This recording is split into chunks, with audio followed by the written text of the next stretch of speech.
Morning, everyone. This is NewsBurst for a Thursday morning. My phone is fixed, so here we go. 30 degrees your wake-up temperature in Waukesha, 33 degrees as you get it started here in Milwaukee, just barely above freezing.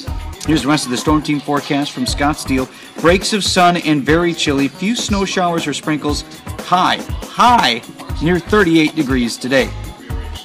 In the news, Joe Pa out. Joe Paterno fired as head coach at Penn State University as the university looks to try and clean up damage from a sex scandal involving a former assistant coach. The news sent students rioting in the street at State College, Pennsylvania. They turned over a news van. Police had to use pepper spray to try and break up the crowd. We know of at least 2 arrests. Now hiring 300 to 400 jobs, 1,000 people at a jobs fair in Waukesha County where they're hoping to fill positions at Generac. The company announced that it wants to fill 300 to 400 jobs in the next 90 days. Filing suit, Sierra Club says it will sue We Energies over environmental concerns on that bluff collapse.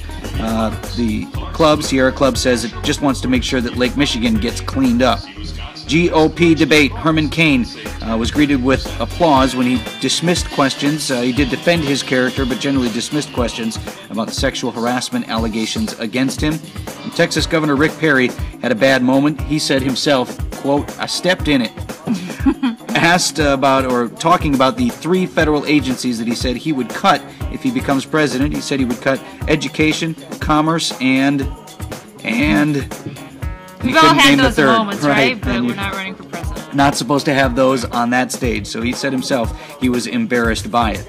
Money talks. You look at all the Occupy protests of, I guess, to some degree, inaction. Well, folks were encouraged to take action. Facebook calling for a protest of bank fees, encouraging people to switch from banks and put their money in credit unions. Credit unions called it Bank Transfer Day. They say they got 40,000 new members yesterday and 80 million of their dollars. So some action taken. You want me to say something? Not necessarily. Not much doing in sports. It's all been about Penn State and Joe Paterno and what was happening there. But meanwhile, the NBA lockout controversy continues. The deadline for owners, or that owners had set, has come and gone. The players didn't take the deal, which was a 50-50 split in revenue.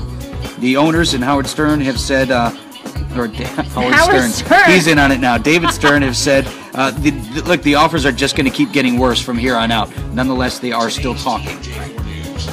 Anything else? It's yellow today. Good morning, everybody.